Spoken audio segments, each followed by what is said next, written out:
आज हम आप लोगों को समास पढ़ाने जा रहे हैं, तो ध्यान दीजिएगा। आज समास किसे कहते हैं, सबसे पहले जानना है कि समास के मतलब क्या होता है। तो बच्चों, समास के मतलब होता है संक्षिप्त कर देना, संक्षिप्त कर देना या छोटा कर देना, तो वो क्या होता है, समास होता है। तो आप लोगों को मालूम हो गया कि समास के मतलब होता है छोटा कर देना। अब इसका परिभाषा, अब हम लोग इसका परिभाषा जानेंगे कि आखिर समास का परिभाषा क्या होता है। तो बच्चों, जब दो या दो से अधिक शब्द मिलकर, जब दो या दो से अधिक शब्द मिलकर एक नया शब्द बनाता है, तो नए शब्द बनाने की प्रक्रिया को हम समास कहते हैं। जब दो या दो से अधिक शब्द मिलेगा तो एक नया शब्द बनेगा। क्या बनेगा? एक नया शब्द बनेगा। तो उस नए शब्द बनने की प्रक्रिया को हम क्या कहते हैं? समास कहते हैं। जैसे राजपुत्र, राजा का पुत्र हो गया। नीलगाय, नीली है जो गाय, तो इसमें दो शब्द है और दोनों शब्द को मिलाए हैं तो एक नया शब्द बन गया है। क्या बन गया है? नीलगाय। राजपुत्र बन गया, ठीक ना। जैसे होता है रसोई घर, रसोई के लिए घर, तो ये दो शब्द हुआ, दो शब्द मिलकर एक नया शब्द बना दिया रसोई घर, तो ये क्या हो गया?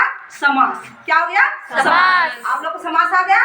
तो अब आप लोग को देखना है कि समस्त पद किसे कहते हैं। समास में आता है समस्त पद, यहाँ लिखे हैं समास में क्या आता है? समस्त पद। तो समास युक्त पद को, समास युक्त पद को हम लोग क्या कहते हैं? समस्त पद कहते हैं।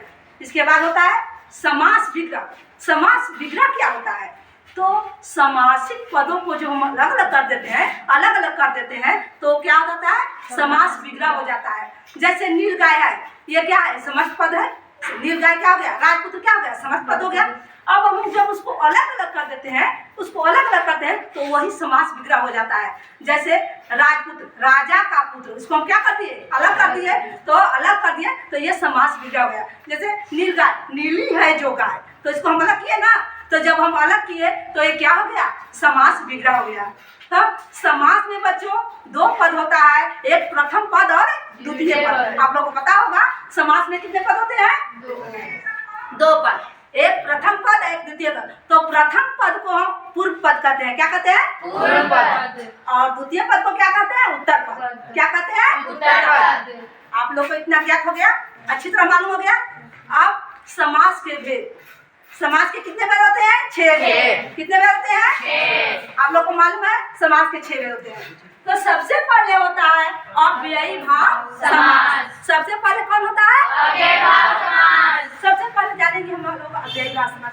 तो अव्ययी भाव समास में बच्चों प्रथम पद अव्यय होता है। क्या होता है? प्रथम पद अव्यय होता है और वही प्रधान होता है। वही क्या होता है? और जो दूसरा पद होता है वो संज्ञा होता है। दूसरा पद क्या होता है? संज्ञा होता है। आप दोनों मिलाकर एक क्रिया विशेषण का काम करता है, तो उसे हम अव्ययी भाव समास कहते हैं। यानी प्रथम पद क्या होगा? अव्यय होगा और वही प्रधान होगा। जैसे यथाशक्ति, शक्ति के अनुसार, यथाशक्ति, हाँ, तो ये क्या हो गया? ये अव्ययी भाव समास हो गया। ठीक। उसके बाद कौन आता है? तत्पुरुष समास। कौन आता है? तत्पुरुष समास। तो आप लोग को मालूम होगा कि तत्पुरुष समास में द्वितीय पद प्रधान होता है, प्रथम पद प्रधान नहीं होता है। कौन पद प्रधान होता है? द्वितीय पद प्रधान होता है। और इस समास में यानी तत्पुरुष समास में कारक की विभक्ति का लोप होता है। कारक की विभक्ति का क्या होता है? लोप, यानी छुपा रहता है। और जब हम इसको विग्रह करते हैं, अलग अलग करते हैं, तो सामने आ जाता है। जब हम उसको अलग करेंगे वैसे ही उसका विभक्ति का जो चिन्ह होता है वो सामने आ जाता है। जैसे राजपुत्र, राजा का पुत्र, तो का आया ना? का आया, कारक का विभक्ति है का, क्या आया? ये लोप था और जब हम विग्रह करते हैं तो सामने आ जाता है। रसोई घर, रसोई के लिए घर, तो के लिए जो है वे कारक का विभक्ति है, छुपा हुआ है, लोप है, और जब हम विग्रह करते हैं तो सामने आ जाता है। आया समझ में आप लोगों को? इसके बाद होता है कर्मधारय समास। कर्मधारय समास किसे कहते हैं? आप लोग को पता होगा कर्मधारय समास किसे कहते हैं। इसमें क्या होता है कि एक विशेषण होता है और एक विशेष्य होता है। एक विशेषण होता है और एक विशेष्य होता है। प्रथम जो पद होता है वो विशेषण होता है। प्रथम पद क्या होता है? विशेषण होता है। और द्वितीय पद जो होता है वो क्या होता है? विशेष्य होता है। जैसे नीलगाय, नीला है जो गाय, तो नीला क्या होगा? विशेषण हो गया और गाय क्या हो गया? विशेष हो गया। ठीक है, महात्मा महान है जो आत्मा, तो महान क्या हो गया? विशेषण हो गया। और आत्मा क्या हो गया?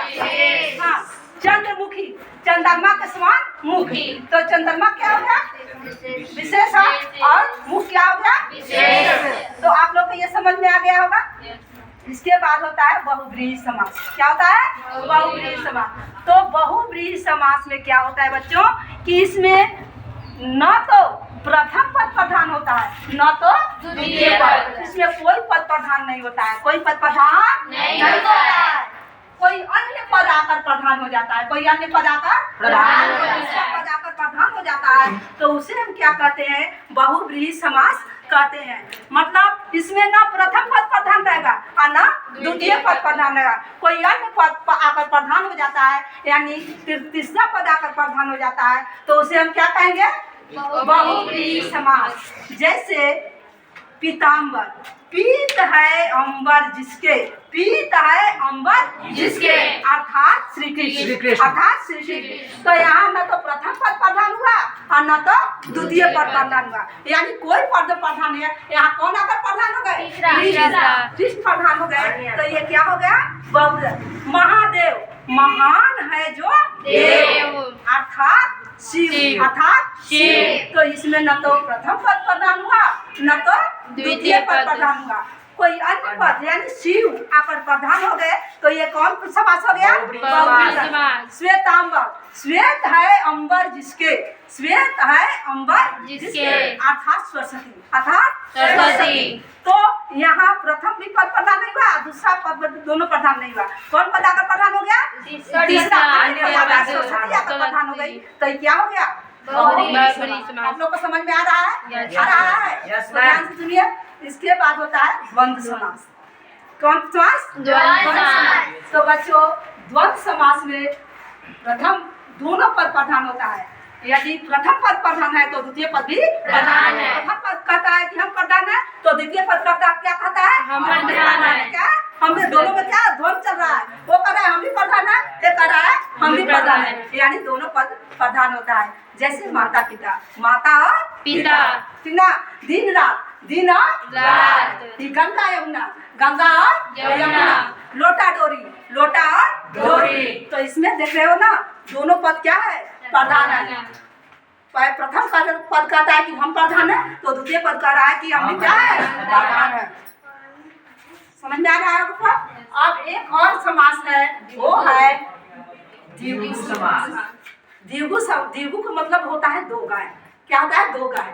मतलब इसमें क्या होता है द्विगु समास में कि ये संख्यावाची समास है। क्या है? प्रथम पद जो होता है संख्या में रहता है। क्या रहता है? संख्या में। और ये समूह में रहता है। क्या रहता है? समूह में रहता है ना। प्रथम पद क्या होता है? ये संख्यावाची होता है और ये समूह में रहता है। क्या रहता है? समूह में रहता है। तो इसे हम क्या कहेंगे? द्विगु समास। जैसे चौराहा, चार राहों का समूह, चौराहा चार राहों का समूह, तो ये समूह है। आप प्रथम पद इसका देखते हो तो ये क्या है? संख्या है ना। पंचवटी, पांच वटों का समूह, तो पांच पंच कर रहे हैं, तो प्रथम पद इसका क्या है? संख्यावाची है। ये समूह में है। क्या है? समूह में है। चवन्नी, चार आनों का समूह, अठन्नी, आठ आनों का समूह, ठीक ना। तो ये क्या है? ये प्रथम पद जो है वो क्या है? प्रथम पद संख्यावाची है और ये समूह में है, तो ये क्या हो जाएगा? द्विगु समास। तो आप लोगों को समझ में आ गया होगा कि समास किसे कहते हैं, समास विग्रह किसे कहते हैं, समस्त पद किसे कहते हैं और समास के कितने भेद होते हैं। आप लोग को समझ में आ गया होगा। आप तैयारी कीजिएगा। धन्यवाद बाबू।